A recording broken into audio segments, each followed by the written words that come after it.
ليس عليك هداهم ولكن الله يهدي من يشاء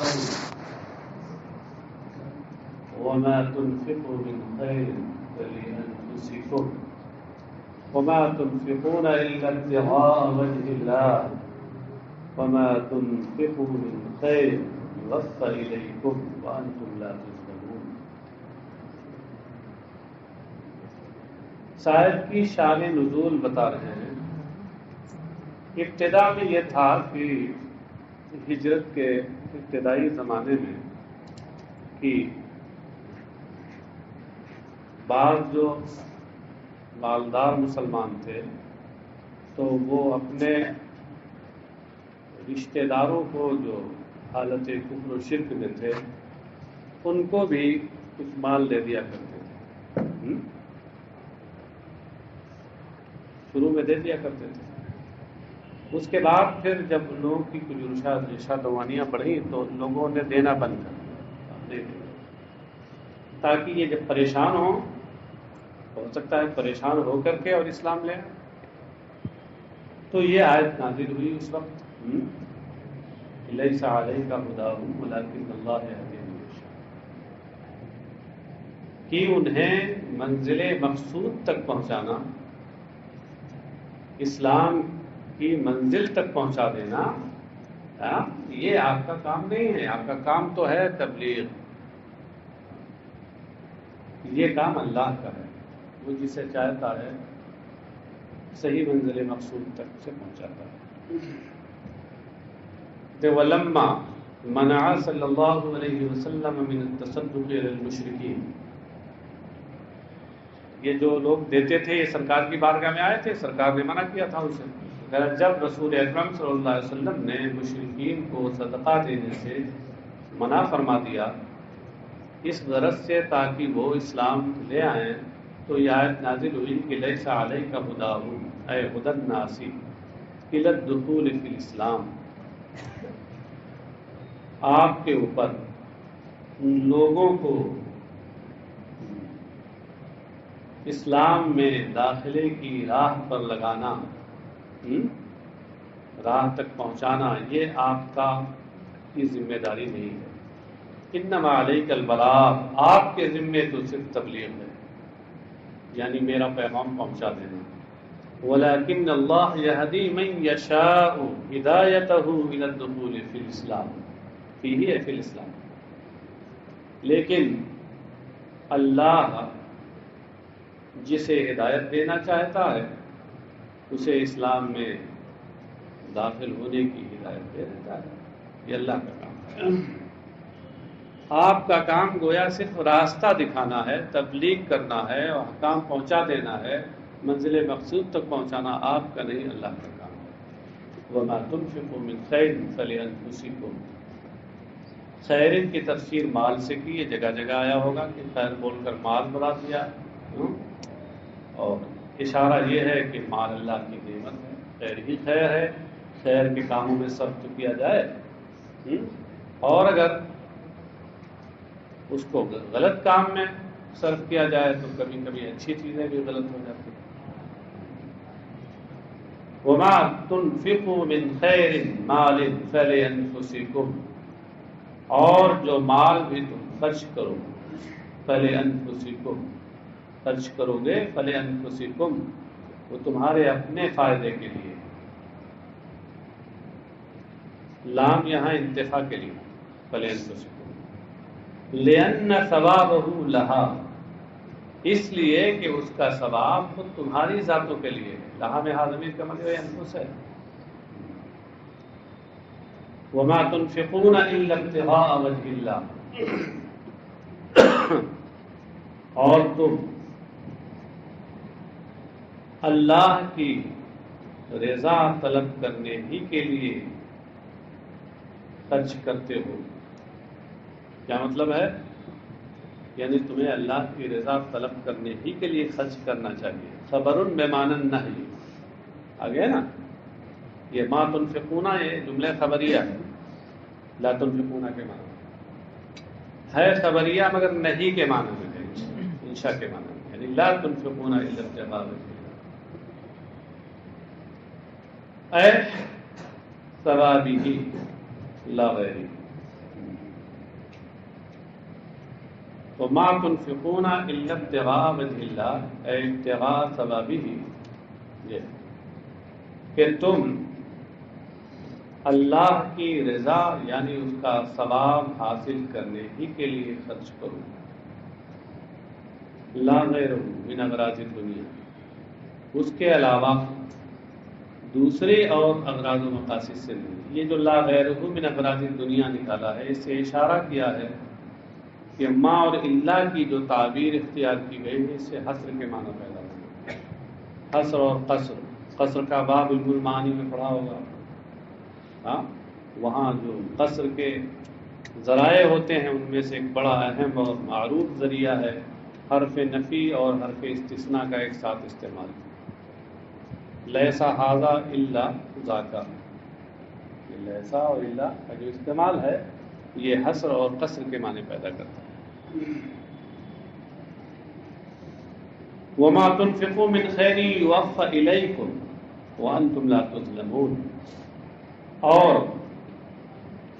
جو بھی مال تم خرچ کرو گے، من خیر میں من بیانیہ ہے، ما کا بیان ہے، اور ما یہاں کون سا ہے؟ شرطیہ، کلم المجازات میں سے جو دو فعل پر داخل ہوتا ہے، مضارع ہو تو دونوں کو جزم دیتا ہے. یہاں جزم دے دیا دونوں کو، تنفقوا کو اور یوفا کو. اور جو مال بھی تم خرچ کرو گے، یوفا الیکم، وہ تمہیں پورا پورا دیا جائے گا. وہ مال دیا جائے گا مطلب کیا ہے؟ یعنی اس مال کی جزا دی جائے گی. جزا کو نکال کر یہ اشارہ کیا کہ یوفا میں جو ضمیر ہوا ہے وہی اس کا نائب فاعل ہے، مگر وہ بحذف مضاف ہے. ہاں، جزا اس کا مضاف ہے کہ جزا دی جائے گی. وہاں وانتم لا تظلمون، جب پورا پورا دیا جائے گا تم پر ظلم نہیں کیا جائے گا. ظلم کبھی زیادتی کے ذریعے ہوتا ہے اور کبھی کمی کے ذریعے ظلم ہوتا ہے. یہاں جو ظلم ہے وہ کمی والا ہے. لا تظلمون لا تنقصون منه شیئا، یعنی جو تم مال خرچ کرو گے وہ تمہیں پورا پورا دیا جائے گا، اس میں کوئی کمی نہیں کی جائے گی. کمی کی صورت میں ظلم نہیں کیا جائے گا تمہارے اوپر. کہتے ہیں کہ والجملتان تاکید للأولی، یہ دونوں جملے جو ہیں پہلے والے کی تاکید ہیں. دونوں جملے کون؟ ایک تو وما تنفقون من خیر یوفى الیکم وما تنفقون الا ابتغاء وجه اللہ. اس کو یہ کہا کہ یہ پہلے والے جملے کی یعنی وما تنفقوا من خیر فلانفسکم، اس کی تاکید ہے. وہ مضمون جو وہاں بیان ہوا ہے اسی کو دوسرے لہجے میں، دوسرے لب و لہجے میں اور دوسرے پیرائے بیان میں یہاں اس کو بیان کر دیا گیا. للفقراء الذين احصروا في سبيل الله لا يستطيعون ضربا في الارض يحسبهم الجاهل اغنياء من التعفف تعرفهم بسيماهم لا يسألون الناس إلحافا وما تنفقوا من خير فإن الله به عليم. للفقراء، یہ ان غریبوں کے لیے ہے، ہاں، حاجت مندوں کے لیے ہے. یہ کون؟ کہتے ہیں خبر و مبتدا محذوف کے للفقراء الی آخرہ جار مجرور سے مل کر کے اور اپنے متعلق محذوف سے متعلق ہو کر کے شبہ جملے اسمیہ ہو کر خبر ہے مبتدا محذوف. اصل کیا ہے؟ الصدقات للفقراء الذین احصروا فی سبیل اللہ. یہ صدقے جن کا ذکر ہو رہا ہے اوپر، یہ صدقے ان حاجت مندوں اور غریبوں کے لیے ہیں جو اللہ کی راہ میں روک دیے گئے ہیں. احصروا اے حبسوا انفسهم علی الجہاد، یعنی جنہوں نے اپنے آپ کو جہاد کے لیے روک رکھا. کہتے ہیں نزلت فی اہل الصفہ، یہ آیت کریمہ اصحاب صفہ کے بارے میں نازل ہوئی. صفہ یہ مسجد نبوی کے سامنے بازار میں، بازار مدینہ میں چبوترا تھا کہ اس پر کچھ لوگ جو مدینہ کے نہیں تھے، مہاجرین تھے، جو اپنا گھر بار اہل و عیال سب چھوڑ کر یہاں آئے تھے اور وہ اسی صفہ پہ رہتے تھے. نماز کے وقت میں مسجد نبوی جاتے، نماز ادا کرتے اور اس کے بعد پھر یہی صفہ پہ آ کر کے وہیں پہ ان کا رہنا سہنا ہوتا تھا، عبادت کرنا اور اس کے ساتھ ساتھ جہاد کی تربیت حاصل کرنا، اور موقع ضرورت پیش آئے تو شریک ہونا۔ تو ان اصحاب صفہ کے بارے میں یہ آیت نازل ہوئی، وَهُوَ 400 مِنَ الْمُهَاجِرِينَ أُرْشِدُوا لِتَعْلِيمِ الْقُرْآنِ وَالْخُرُوجِ مَعَ السَّرَايَا۔ یہ 400 مہاجرین تھے جنہیں قرآن کی تعلیم کے لیے تیار کیا گیا تھا اور فوجوں کے ہمراہ باہر جانے کے لیے، یعنی مجاہدین کی جو فوجیں ہوتی تھیں ان کے ساتھ جانے کے لیے۔ سرایا سریہ کی جمع ہے، اور سریہ اس فوج کو اہل سیرت کی اصطلاح میں اس فوج کو کہتے ہیں جس میں خود نبی اکرم صلی اللہ علیہ وسلم بنفس نفیس شریک نہ ہو، اور ویسے مطلق لغت میں تو سریہ بے معنی فوج ہے کوئی بھی۔ لا یستطیعون ضربا فی الارض، ضربہ یضربو کا معنی تو آپ لوگ جانتے ہیں، بہت مشہور، شروع سے ملاقات ہے آپ لوگوں کی، ضربہ زیدون امرا سے اتنی ملاقات ہے کہ اٹھا کے لوگوں کیوں، لیکن ضربہ فی الارض اس کے معنی سفر کرنا۔ ہم لوگوں نے پہلے جو منشئی کتاب پڑھی تھی صرف میں، تو اس میں ضرب کا معنی یہ بتایا تھا، اب ضرب زدن و رفتن بروئے زمین تو قدید کردن مثل، تین معنی بتایا تھا۔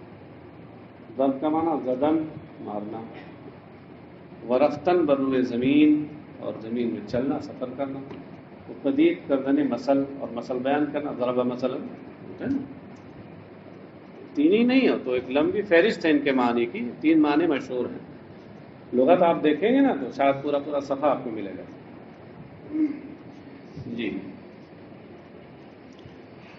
تو لا یستطیعون ضربا فی الارض سفرا فی الارض للتجارۃ والمعاش لشغلهم عنه بالجہاد، جو زمین میں سفر نہیں کر سکتے تجارت کے لیے اور اپنے معاش کے لیے، کیوں؟ لشغلهم عنه بالجہاد، اس لیے کہ جہاد میں مصروفیت کی وجہ سے اس سفر سے وہ روگردانی کرتے تھے،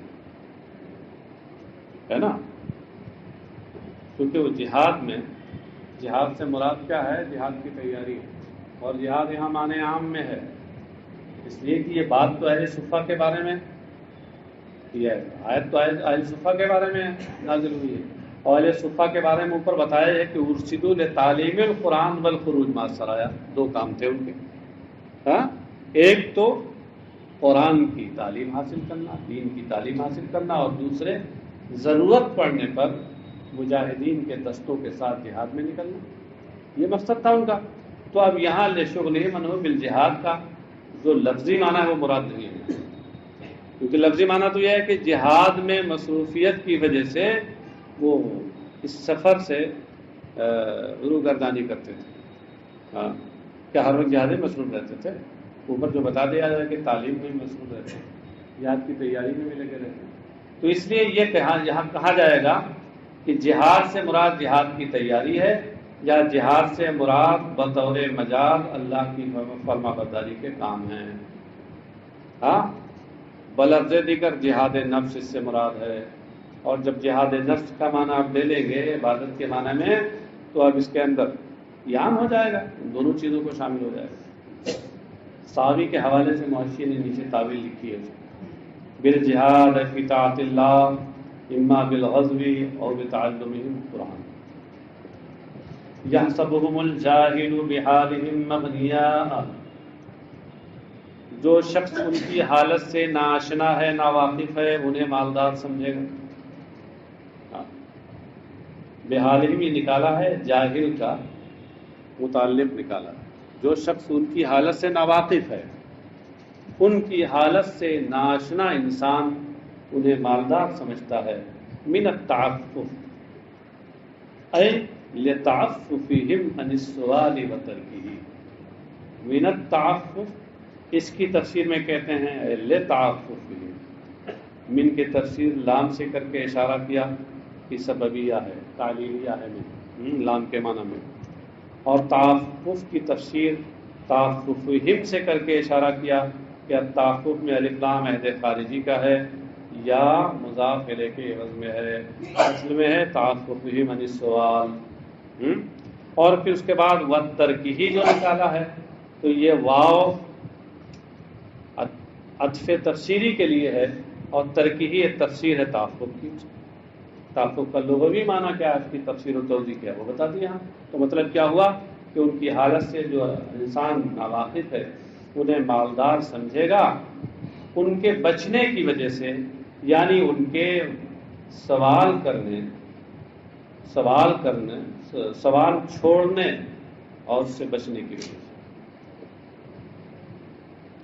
تعریفہم بسیماہم، تعریفو یہ صیغہ مخاطب، یہاں خطاب مخاطب کو ایک متعین نہیں ہے، عام ہے۔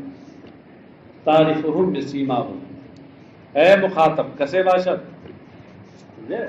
ہاں، تعریفہم بسیماہم، ان کی علامت سے تم انہیں پہچان لو گے۔ ان کی علامت کیا؟ بسیماہم یعنی علامتہم من التواضع والسریح، تواضع کی، تواضع و فرطنی کی جو علامت ہے، اور جوہر یعنی مشقت اور پریشانی کے جو آثار ان پر ہیں، نشانی جو ان پر ہے، اس سے تم انہیں پہچان لو۔ ان کو دیکھو گے تو ان کے چال چلن میں، اٹھنے بیٹھنے میں تواضع اور فرطنی پاؤ گے، اور ساتھ ہی ساتھ ان کے جسم پر پریشانی اور مشقت کے آثار تمہیں دکھیں گے۔ اس سے تم پہچان لو گے کہ یہ مستحق لوگ ہیں۔ لا یسألون الناس الحافا، یعنی لا یسألون الناس شیئا، اس سے اشارہ کیا کہ یہ سوال کا معنی طلب سے، سمجھے؟ یہ سوال کا معنی استفسار نہیں ہے، اس لیے کہ سوال کا معنی استفسار جو ہوتا ہے وہ اپنے مفعول بہ ثانی کی طرف ان کے ذریعے متعدی ہوتا ہے، اور جو سوال کا معنی طلب ہوتا ہے وہ مفعول بہ ثانی کی طرف بے نفسی ہی متعدی ہوتا ہے، کسی حرف جر کے ذریعے متعدی نہیں ہوتا۔ تو شیئن نکالا، ان شیئن نہیں نکالا۔ وہ لوگوں سے کچھ نہیں مانگتے، فیلحفون الحافا، کہ ان سے وہ گڑ گڑائیں، ان سے لپٹ جائیں۔ الحاف یلحف الحاف، باب افعال سے، لحاف کو لحاف اسی لیے کہتے ہیں کہ ٹھنڈک میں اس کو لپیٹ لیتے ہیں۔ لام ہے فے کا مادہ لپیٹنے کا معنی دیتا ہے، تو الحافہ باب افعال سے، فیلحفون الحافا۔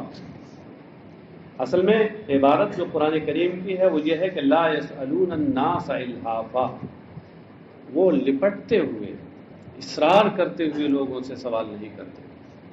ہاں، تو اس کے ظاہر سے سمجھ میں آتا ہے کہ اصرار کر کے لوگوں سے نہیں مانگتے، لیکن لگتا ہے کہ بغیر اصرار کے مانگتے ہیں۔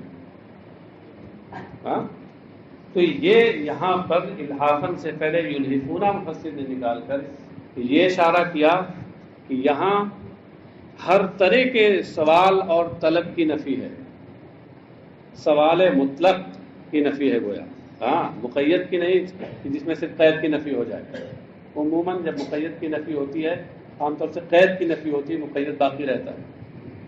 اس لیے بالکل بات واضح کر دی کہ وہ کچھ مانگتے نہیں لوگوں سے، ہاں، فیلحفون الحافا، کہ اس میں لپٹ جائیں اور الجھ جائیں۔ اے لا سوال لهم مسئلہ فلا یقو منہ الحاف وهو الالحاف، یعنی بالکل ان کی طرف سے سوال نہیں ہوتا، تو ان کی جانب سے یہ لپٹنا اور اصرار کرنا بھی نہیں ہوتا۔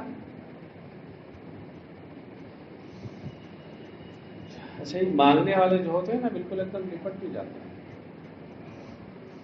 ایک مسئلہ اس میں قیاس اللغات میں آیا کہ درویش صحیح ہے کہ درویش صحیح ہے۔ ہاں، فارسی زبان میں، اردو میں بھی آپ بولتے ہیں درویش، کون صحیح ہے؟ تو انہوں نے اپنے ذوق لسانی سے ایک فیصلہ سنا، کہا دونوں صحیح ہے۔ کہا کہ اس کے معنی ہوتے ہیں فقیر کے، اور فقیر کے دو معنی ہوتے ہیں، ایک فقیر اللہ اور پھر ایک فقیر اللہ، ہے نا؟ ایک جو مانگتا ہوتا ہے، لوگوں سے مانگتا پھرتا ہے، تو انہوں نے کہا کہ میرا ذوق یہ کہتا ہے کہ جب یہ منگتا والے فقیر کے معنی میں ہو تو اس صورت میں اس کو درویش پڑھا جائے دال کے فتحے کے ساتھ، ہاں، اور جب فقیر اللہ یعنی اللہ والے فقیر کے معنی میں ہو تو اس کو درویش پڑھا جائے۔ پھر توجیہ کی انہوں نے کہ درویش یہ اصل میں در آویز تھا، آویختن سے اس فاعل سمائی ہے، آویختن مانے لٹکنا لٹکانا ہوتا ہے، تو در آویختن کا مطلب کیا ہوا کہ دروازے سے لٹک جانے والا، کہ لے کے ہی جاؤں گا، الحافہ، سمجھے، لے کے ہی جاؤں گا، سمجھے، اسرار کی طرح بالکل لپٹ گیا۔ اور درویش کا مطلب در آویز ہے، موتی لٹکانے والا، جو اللہ والے ہوتے ہیں وہ روحانیت کے موتی لٹکائے ہوئے ہوتے ہیں، اس لیے ان کو درویش کہنا یہ مناسب معلوم ہوتا ہے۔ انہوں نے کہا گیا اپنے ذوق کے مطابق، انہوں نے اس انداز میں کہا ہے کہ سابق میں میری نظر میں کہیں اس کی صراحت نہیں گزری، میں اپنے ذوق سے بات کروں۔ وما تنفقوا من خیر فإن اللہ بہ علیم فیجازیکم علیہ، اور جو مال بھی تم خرچ کرو گے تو اللہ اسے جانتا ہے، مطلب بطور کنایا یہ ہے کہ تمہیں اس پر بدلہ دے گا۔ الذین ينفقون اموالهم باللیل والنہار سرا وعلانیۃ فلہم اجرهم عند ربهم ولا خوف علیہم ولا هم یحزنون، وہ لوگ جو اپنے مال شب و روز چھپا کر کے اور علانیہ خرچ کرتے ہیں، ان کے لیے ان کے رب کے حضور اجر و ثواب ہے، ان کے لیے نہ کوئی خوف ہے اور نہ وہ غمزدہ ہوں گے۔ الذین یأکلون الربا لا یقومون الا کما یقوم الذی یتخبطہ الشیطان من المس، جو لوگ سود کھاتے ہیں وہ اسی طرح کھڑے ہوں گے جس طرح وہ شخص کھڑا ہوتا ہے کہ جس کو شیطان نے جس کو دیوانگی کے ذریعے سے دیوانہ بنا کے خبط الحواس بنا دیا ہو، اس کی عقل چھین لی، ذالک بانہم قالوا، اور یہ اس وجہ سے۔ خیر صاحب، الذین یاکلون الربا، جو لوگ سود کھاتے ہیں، اس میں مذمت سود خوروں کی کی گئی ہے۔ آپ فارسی میں سود خور بولتے ہیں، سود خوری بولتے ہیں، اردو میں بھی بولتے ہیں آپ لوگ، تو یہاں کھانے سے مراد کیا وہی ہوتا ہے بس؟ ہاں، کیا مراد ہوتی ہے آپ کو؟ لینا، ہاں ہاں، اس لیے کہتے ہیں یاکلونا، یہاں مراد ہے یاکلونا، اس سے مراد ہے یاکلونا بول کے یاخذونا مراد ہے۔ الذین یاکلون الربا یاخذونہ، جو لوگ سود لیتے ہیں۔ اب سوال یہ کہ سود لینا جب مراد تھا تو سود کھانا کیوں کہا گیا؟ اس لیے کہ لینے کا اصل مقصد کھانا ہی ہوتا ہے عام طور سے، اگرچہ اور بھی مقاصد ہوتے ہیں، کھانے کے علاوہ بھی کبھی کبھی وہ مال کسی اور چیز میں بھی صرف کیا جاتا ہے، پہننے میں بھی صرف کیا جاتا ہے، زمین کی خریداری میں بھی صرف کیا جاتا ہے، اور بہت سی اشیاء زندگی اور ضروریات زندگی میں انہیں صرف کیا جاتا ہے، مگر سب سے اہم اس میں کھانا ہوتا ہے، اس لیے اہم کو سامنے رکھتے ہوئے اور اسی میں منحصر کر دیا تعبیر میں۔ سود لیتے ہیں، ربا اس کے معنی کیا ہوتے ہیں؟ ربا اس کا مادہ ہے رے بے واو، اس کے معنی ہوتے ہیں زیادتی کے لغت میں، ہاں، لیکن شریعت میں مطلق زیادتی کو ربا نہیں کہتے، لغت میں تو مطلق زیادتی کو ربا کہتے ہیں، لیکن شریعت میں کس زیادتی کو ربا کہتے ہیں؟ اس سلسلے میں تو خود ائمہ فقہا کے درمیان اختلاف، ائمہ مجتہدین کے درمیان اختلاف، ہاں ہاں، اور بہت صاف اور واضح بیان اس سلسلے میں نصوص قرآن و حدیث میں نہیں ہے کہ ربا کسے کہتے ہیں کس چیز میں۔ ہاں، آپ لوگوں نے پڑھا ہوگا نور الانوار میں کہ حضرت عمر رضی اللہ تعالیٰ عنہ فرمایا کرتے تھے کہ خرج النبی صلی اللہ علیہ وسلم ولم یبین لنا ابواب الربا، کہ نبی اکرم صلی اللہ علیہ وسلم دنیا سے تشریف لے گئے لیکن سود کے تمام ابواب کو بالکل واضح کر کے ہمارے سامنے پیش نہیں کیا، اشارے کیے ہیں لیکن ایک دم کھل کر کے واضح ہو یہ نہیں کیا۔ اسی وجہ سے ائمہ مجتہدین میں کے درمیان اس کی تاریخ میں بھی اختلاف، زیادتی پہ تو سب متفق ہیں، لیکن وہ زیادتی کن چیزوں میں ہو اور کس چیز میں ہو اس میں اختلاف ہے۔ مفسر شافعی ہیں، اس لیے اپنے مذہب کے لحاظ سے کہتے ہیں هو الزیادة فی المعاملة بالنقود والمطعومات فی القدر او الاجل، ہاں کہتے ہیں کہ یہ روپیے پیسوں اور کھانے کی چیزوں کے لین دین میں، معاملہ کا معنی کیا؟ لین دین، عمل درآمد لین دین، ہاں نقود روپے پیسے، کرنسی، روپے پیسے اور مطعومات اور کھانے کی چیزوں کے تعلق سے لین دین میں مقدار یا مدت کی زیادتی، مقدار کے اعتبار سے زیادتی ہو یا مدت کے اعتبار سے زیادتی۔ کیا مطلب ہے؟ یعنی کرنسی کا تبادلہ کیا جائے، کم دے کر زیادہ لیا جائے، کیوں؟ تو یہ زیادہ فی القدر ہو گئی۔ یا کہتے ہیں جو مطعومات ہیں، کھانے پینے کی چیزیں ہیں، ان میں بھی یہی معاملہ کیا جائے تو یہ زیادہ لینا، یہ کیا ہے؟ سود ہے۔ یوں ہی اجل میں زیادتی، مطلب ادھار لیا جائے ان چیزوں کو، مطعومات کو یا نقود کو، ان کی کا تبادلہ ادھار ہو، تو اس صورت میں بھی یہ ان کے نزدیک کیا ہے؟ سود ہے۔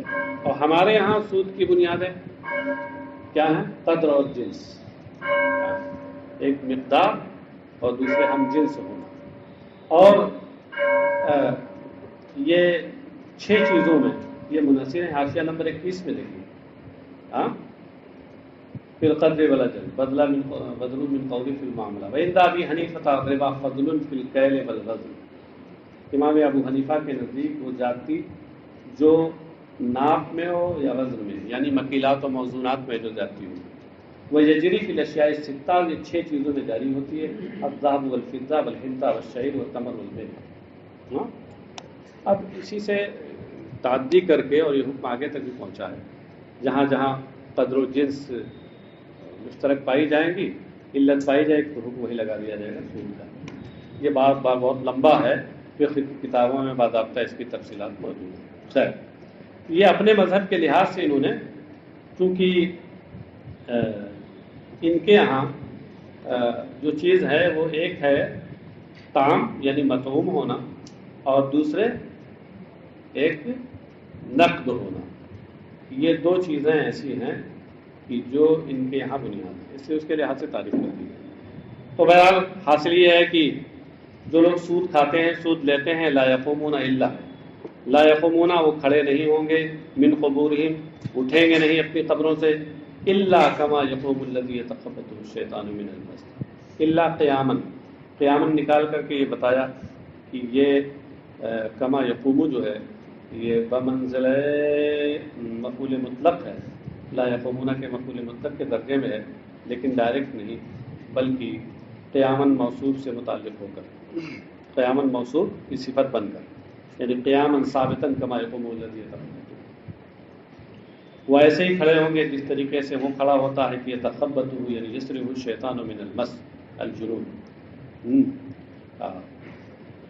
تو کہ شیطان جنہیں خبط الحواس بنا دیتا ہے، خبطی بنا دیتا ہے، من المس جنون کی وجہ سے، ان کو ان میں دیوانگی ڈال کر، متعلقن بے یقومون، یہ بہم جو ہے یہ کہہ رہے ہیں کہ یہ یقومون سے متعلق ہے، ذالک بأنہم قالوا انما البیع مثل الربا، اور یہ یعنی الذی نزل بہم، یہ جو ان کے اوپر یہ افتاد آئی وہ اس وجہ سے ہے کہ انہوں نے یہ کہا، وہ اس بات کے قائل ہیں کہ خرید و فروخت تو ربا ہی کی طرح ہے، سود ہی کی طرح ہے، یعنی جواز میں، یہ فی الجواز نکال کر اشارہ یہ کیا کہ یہاں تشبیہ ہے، اور تشبیہ کے 4 ارکان ہوتے ہیں، ایک مشبہ بیع و مشبہ ہے، اور دوسرے ہے مشبہ بھی، ربا و مشبہ بھی ہے، اور تیسرے ہے ادات تشبیہ و مثل ہے، وجہ تشبیہ غائب ہے، وہ ہے الجواز، یہ وجہ تشبیہ کو نکالا ہے۔ تو اس لیے کہ ان لوگوں کا کہنا یہ ہے کہ بیع تو سود ہی کی طرح جائز ہے، جواز میں اسی کی طرح ہے، بے سود ہی کی طرح ہے.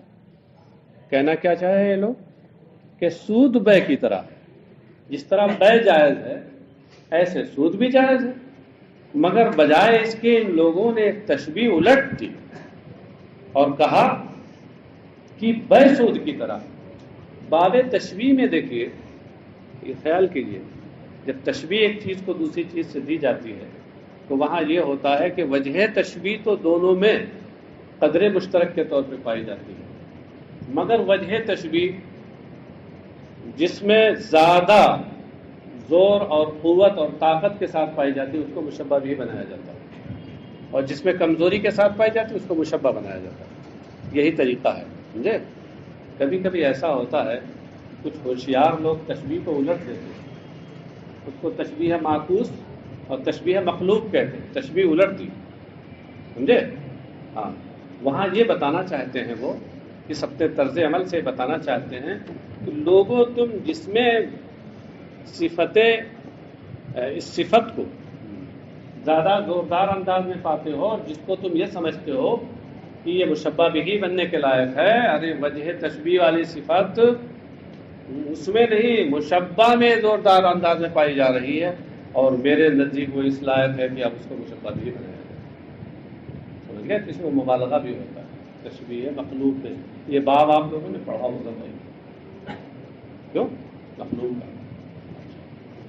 چلے انما البیع مثل الربا فی الجواز وهذا من التشبیہ مبالغۃ، اور یہ بطور مبالغہ تشبیہ مقلوب میں سے ہے، تشبیہ معکوس میں سے ہے.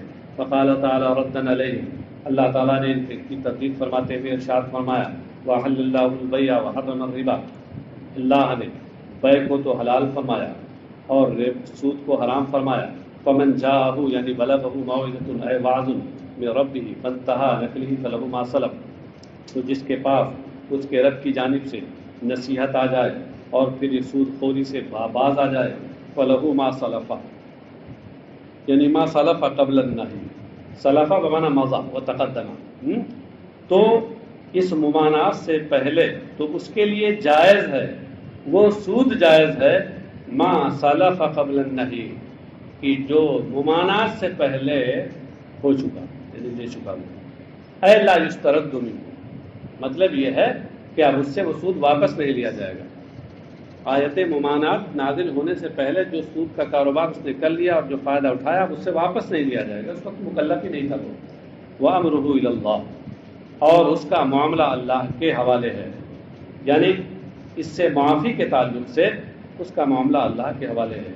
وَمَنْ عَادَ فَأُولَٰئِكَ أَصْحَابُ النَّارِ هُمْ فِيهَا خَالِدُونَ، یعنی وَمَنْ عَادَ إِلَىٰ أَكْلِهِ، اور جو دوبارہ سود خوری کرے، مشبہن لہو بالبیع فی الحل، سود کو حلت و جواز میں بیع کے مشابہ قرار دیتے ہوئے، جیسے یہ کہتے تھے سب، ہاں، تو سود کو حلت و جواز میں خرید و فروخت کے مشابہ قرار دیتے ہوئے دوبارہ جو سود خوری کرے فَأُولَٰئِكَ أَصْحَابُ النَّارِ، تو یہی لوگ دوزخی ہیں، اس میں ہمیشہ رہیں گے.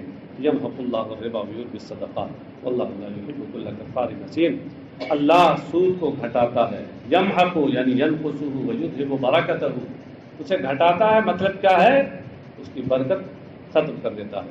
ویربی الصدقات یعنی یزیدھا وینمیھا یضاعف ثوابھا، مطلب یہ ہے کہ اس میں اضافہ کرتا ہے، اسے بڑھاتا ہے، اس کے ثواب کو کئی گنا کرتا ہے. واللہ لا یحب کل کفار اثیم، اور اللہ تبارک و تعالیٰ کو پسند نہیں کل کفار اثیم، ربا اور سود کو حلال کر کے کفران نعمت کرنے والا، واثیم اور گنہگار، یعنی ایسا گنہگار جو سود خوری کر کے گنہگار ہوا، یہ اللہ کو پسند نہیں. پسند نہیں کا کیا مطلب؟ اے جو عاقل ہو، بطور کنایہ مراد ہے کہ اللہ اسے سزا دے گا. تھوڑا سا ان الذین آمنوا وعملوا الصالحات واقاموا الصلاة وآتوا الزکاة لهم اجرهم عند ربهم ولا خوف علیہم ولا هم یحزنون. اس کا ترجمہ تو بالکل آسان ہے جی. ہاں چلیے.